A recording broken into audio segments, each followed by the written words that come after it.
Assalamualaikum warahmatullahi wabarakatuh. Alhamdulillahilladzi khalaqal mauta wal hayata liyabluwakum ayyukum ahsanu amala. Asyhadu an la ilaha illallah wahdahu la syarikalah. Syahadatan tunji qailaha min yaumina hadza ila yaumil qiyamah. Wa ashhadu anna sayyidana wa nabiyyana Muhammadan abduhu wa rasuluh al-mab'utsu likafatil ummah. Wassalatu wassalamu ala man la nabiyya ba'dah sayyidina wa habibina wa syafi'ina wa maulana Muhammadin sallallahu alaihi wasallam ibni Abdillah wa ala alihi wa ashabihi wa man tabi'ahum bi ihsanin wa mawalah. Amma ba'du. Pemirsa TV One di mana saja Anda berada, alhamdulillah Allah masih memberikan kita taufiknya sehingga kita masih mampu untuk menjalankan perintah-perintahnya dan mampu untuk meninggalkan larangan-larangannya. Saudara,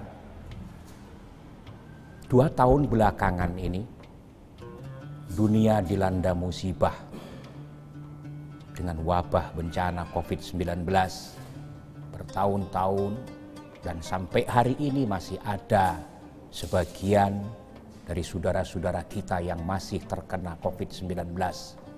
Sudah ribuan, bahkan ratusan ribu, bahkan jutaan di dunia ini yang meninggal dunia. Dan saudara-saudara kita yang muslim pun tidak luput yang terkena musibah wabah, yang meninggal dunia. Ditambah lagi belum lama ini ada musibah gunung meletus dan banyak saudara-saudara kita yang meninggal dunia. Persoalannya bukan masalah meninggal dunianya. Kalau masalah meninggal dunia, setiap yang bernyawa pasti akan merasakan mati. Tetapi yang kita harapkan, dan setiap muslim berharap, agar kematiannya nanti berakhir dengan husnul khotimah.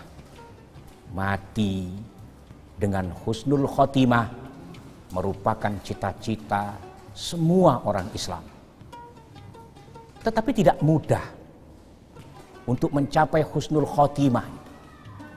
Kita harus beriman kepada Allah, kita harus menjalankan perintah-perintah Allah, kita harus meninggalkan larangan-larangan Allah, dan kita harus memohon kepada Allah supaya dimatikan pada akhirnya nanti mati dalam keadaan husnul khotimah.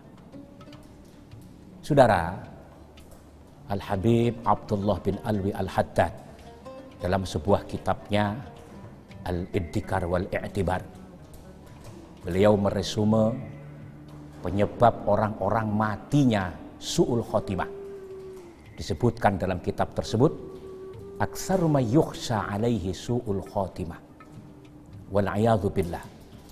Kebanyakan ulama berpendapat orang-orang yang matinya dikhawatirkan su'ul khotimah, dan kita berlindung kepada Allah dari su'ul khotimah itu. Siapakah orang-orang yang dikhawatirkan matinya su'ul khotimah itu? Yang pertama, al-mutahawwinu bis-shalah, orang yang ceroboh, orang yang meremehkan sholat, orang yang lalai untuk mendirikan sholat. Kita tahu semuanya, orang Islam pasti tahu bahwa Nabi bersabda, as-salatu imaduddin, faman aqamaha faqad aqamaddin, waman tarakaha faqad hadamaddin. Sholat itu tiangnya agama. Barang siapa yang mendirikan sholat, maka dia mendirikan agama. Dan barang siapa yang meninggalkan sholat, maka dia meruntuhkan agama. Sehingga perintah sholat ini diajarkan kepada kita supaya kita mengajarkan ke putra-putri kita untuk mendirikan sholat dari sejak dini. Dalam sebuah hadis Rasulullah Muhammad sallallahu alaihi wasallam bersabda, "Muru auladakum bis shalah wa hum abna'u sab'in Wadribuhum 'alaiha wa hum abna'u 'ashrin wa farriqu bainahum fil madaji. Perintahkanlah putra-putrimu untuk mendirikan salat ketika putra-putrimu tersebut berusia 7 tahun. Dan pukullah mereka ketika sudah berumur 10 tahun masih belum mau mendirikan salat.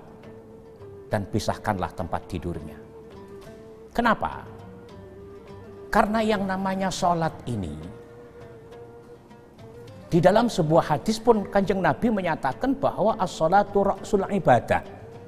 Salat itu kepalanya ibadah. Yang namanya kepala, dalam tubuh kita ini yang paling esensial itu kepala. Dalam tubuh kita itu yang paling vital kepala. Kalau orang kehilangan kakinya satu, dia masih bisa berjalan. Kalau orang kehilangan kedua kakinya masih bisa hidup. Kalau orang dipotong kedua tangannya masih bisa hidup. Tapi kalau orang dipotong kepalanya, impossible, dia masih bisa hidup. Artinya saudara-saudara sekalian, salat itu esensi di dalam Islam. Bahkan kata Kanjeng Nabi, al-farqu bainal abdi wal kufri fis shalah. Yang membedakan seseorang itu muslim atau kafir itu salat atau tidaknya. Sementara sekarang ini banyak di antara kita di zaman modern ini dengan kesibukan yang begitu padat. KTP-nya Islam, ngakunya muslim, pakaian Islam, tapi salatnya enggak. Jangankan meninggalkan salat, tahawun dalam salat saja berisiko mati su'ul khatimah. Wa na'udzubillahi min dzalik.